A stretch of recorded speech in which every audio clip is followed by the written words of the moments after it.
Il y a un mot qu'on entend beaucoup ces derniers jours, le mot citoyen.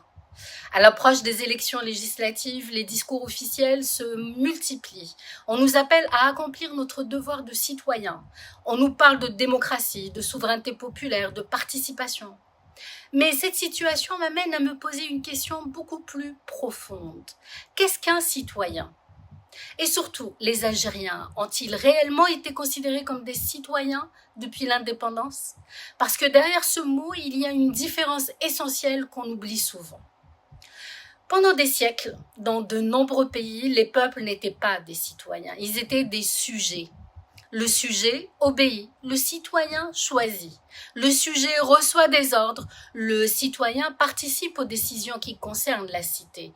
Le sujet doit se montrer reconnaissant envers le pouvoir. Le citoyen sait que le pouvoir est censé être à son service. Et c'est précisément cette différence qui me semble au cœur de notre histoire contemporaine.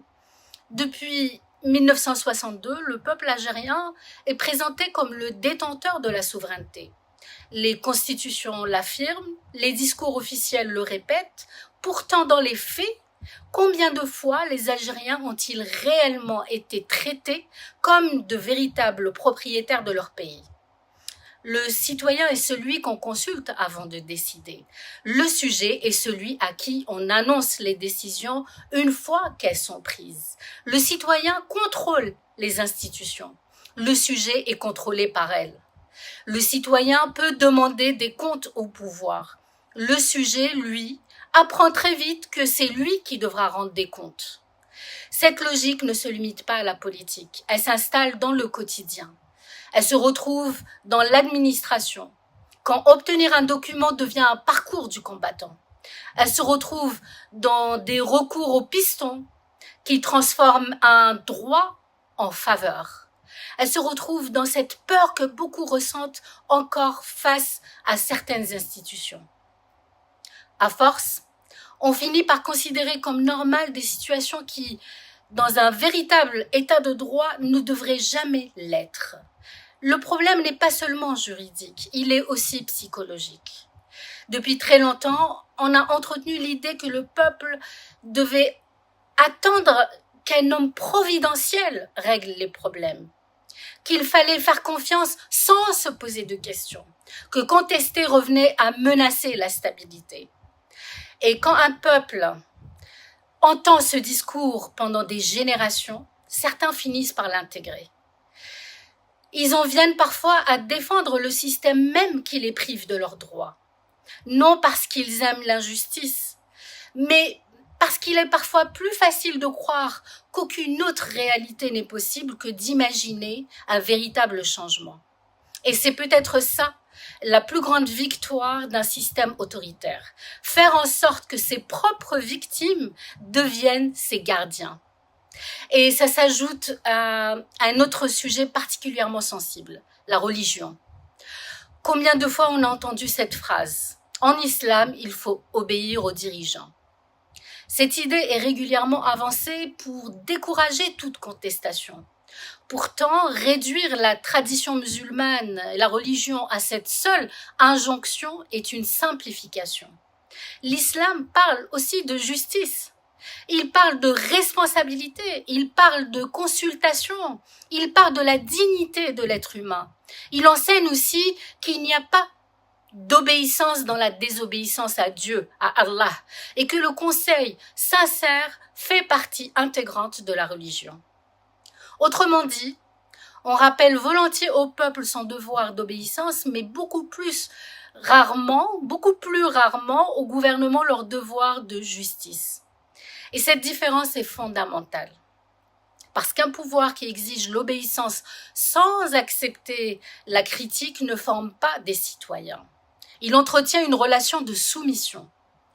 C'est d'ailleurs ce que vient de vivre depuis un bon moment de nombreux militants, avocats, universitaires ou de simples citoyens. Dans une démocratie, exprimer un désaccord relève de la liberté. Dans un système autoritaire, le désaccord devient rapidement une suspicion. Le citoyen critique est présenté comme un ennemi. L'opposant devient un traître. la diaspora devient une menace.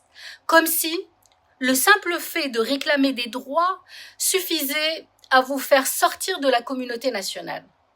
Et pourtant, la citoyenneté ne consiste pas à applaudir un pouvoir. Elle consiste à reconnaître que chaque citoyen est détenteur d'une part de la souveraineté.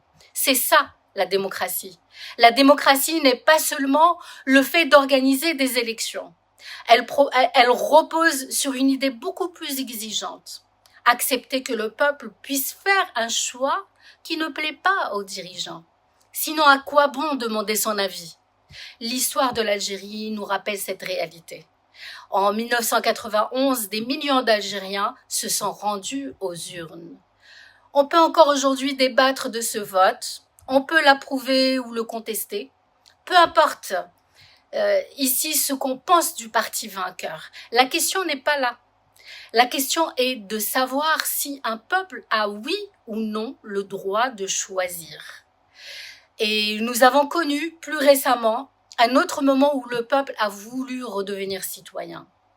En 2019, des millions d'Algériens sont sortis dans la rue, pacifiquement, massivement, avec dignité. Nous n'étions plus des sujets, nous étions un peuple debout. Cette expérience-là, on a tout fait pour nous la faire oublier, pour la salir, pour la réécrire, mais elle a eu lieu et elle continue. Et elle a prouvé que nous savions, nous, ce que voulait dire être citoyen. Le jour où un pouvoir décide que le peuple s'est trompé parce que son choix ne lui convient pas, ce n'est plus le peuple qui est souverain. C'est le pouvoir qui décide à sa place. Et c'est là toute la différence entre un citoyen et un sujet. Un citoyen n'est pas quelqu'un dont la volonté politique ne compte que lorsqu'elle confirme celle du pouvoir. Un citoyen est un homme ou une femme dont la volonté politique est reconnue, respectée et protégée, même lorsqu'elle dérange. C'est peut-être ça, au fond, la question que chacun d'entre nous devrait se poser aujourd'hui. Depuis plus de 60 ans, avons-nous été considérés comme des citoyens à part entière? Et avons-nous simplement été autorisés de temps en temps à jouer le rôle de citoyen, tout en continuant le reste du temps à être des sujets? Je sais que certains vont me dire que je n'ai pas abordé une chose essentielle. Et ils ont raison, oui. Le champ politique est fermé.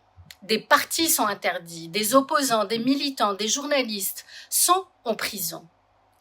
Et un climat de peur s'est réinstallé. Alors, la vraie question n'est plus seulement celle du citoyen et du sujet. C'est de savoir s'il est encore possible en Algérie aujourd'hui de faire de la politique. Non seulement depuis 60 ans, nous n'avons jamais été pleinement citoyens, mais aujourd'hui, on a méthodiquement éliminé tout ce qui rendait le citoyen et la citoyenneté possible.